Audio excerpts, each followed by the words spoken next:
What in the hell was that all about?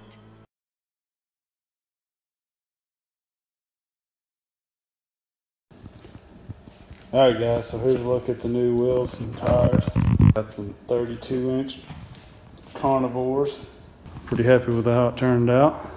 32-inch, man, was pushing almost the 2 inches of full gain on my ride height, so that's cool. I went with a, what did I do, a 5+2 wheel. Stock is like 6.5 by 0.5.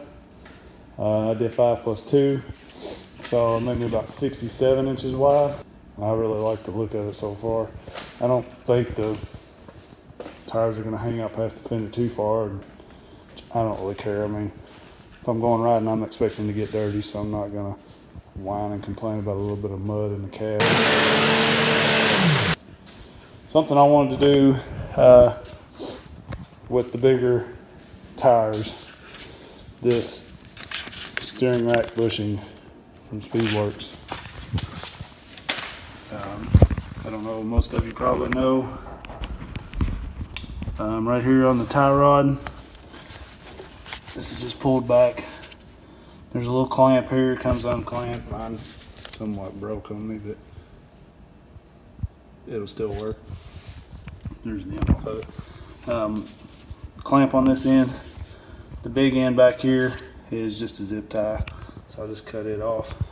But as you can see, right there is where that bushing goes. There's nothing in there giving that any kind of stability.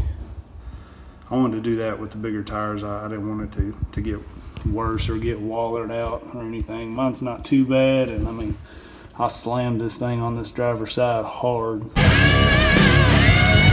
So I kind of would expect it to be bad, but steering's not really bad or anything. I just thought for the price of this thing I would do it. I mean, I think it was, I don't even know, it was like 40 or 50 bucks or something. I mean, just kind of crazy for what this is, but if it helps, it helps, you know.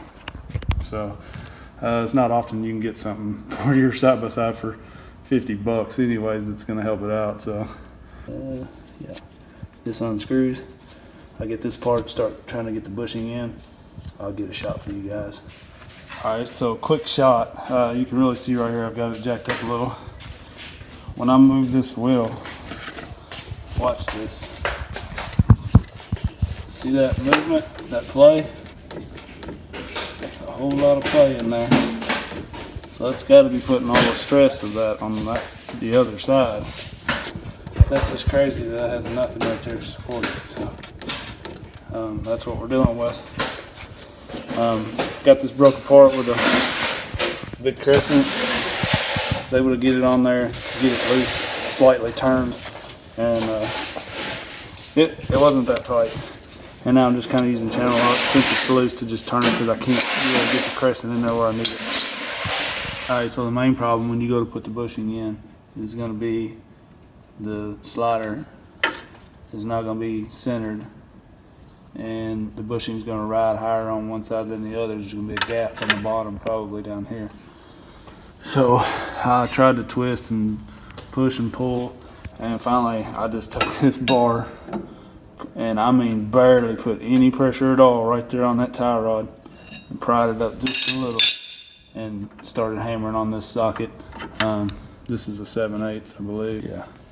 And a couple taps and it started going right in. I got to finish knocking it in. It's not supposed to sit flush, but it's supposed to go a little farther than that. But it'll be a little bit of a pain to get that bushing started in. But like I said, a little bit of pressure. If you have a buddy or something to just kind of lift up or kind of move that steering around a little bit, wiggle it maybe while you push it in, it'll probably be easier. But I'm just out here doing it by myself, so had to make do.